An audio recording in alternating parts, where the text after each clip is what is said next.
যুবকদেরকে যখনই সলাতের ব্যাপারে কোশ্চেন করা হয়, তখন ম্যাক্সিমাম টাইম তাদের কাছ থেকে যে উত্তরটা পাওয়া যায়, সেটা হচ্ছে এই ৪ ওয়াক্ত পড়া হয় আরকি। অথবা ফজরটা কাজা হয়ে যায়। কেন? কারণ সকালে উঠতে পারি না। আর এটা ১ দিন ২ দিন না, ফ্রিকোয়েন্টলি হচ্ছে। সমস্যাটা কিন্তু বিশাল। এখন প্রশ্ন হচ্ছে, আপনিও কি এই সমস্যার মধ্যেই আছেন কিনা? যদি থেকে থাকেন, তাহলে এটার সলিউশন কি?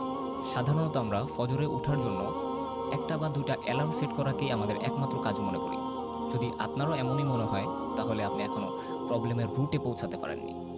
কারণ ফজরের সলাতে উঠার মূল রহস্য হচ্ছে রাতে তাড়াতাড়ি ঘুমানো।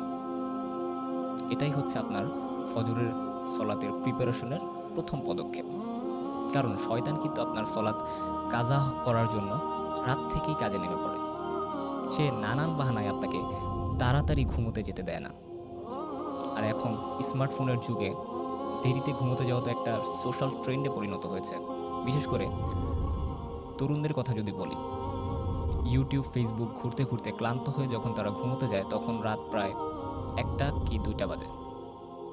এখন আপনিই বলুন, যার ঘুমাতে রাত ১২টা পার হয়ে যায়, তার জন্য কি ফজরে ওঠা সহজ হবে? কখনো না।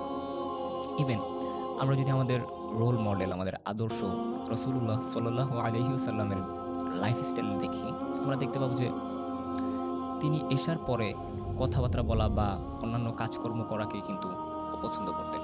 এমনকি অনেক ফাকিহ এশার পরে বিনা কারণে জেগে থাকাকে মাকরু বলেছেন। তাই সত্যিই যদি আপনি ফজরের সলাত পড়তে চান, দৃঢ় প্রতিজ্ঞ হন, সেক্ষেত্রে আপনাকে অবশ্যই ১০টার মধ্যেই ঘুমিয়ে পড়তে হবে এবং অবশ্যই ঘুমানোর সময় সাথে আপনি স্মার্টফোন নিতে পারবেন না।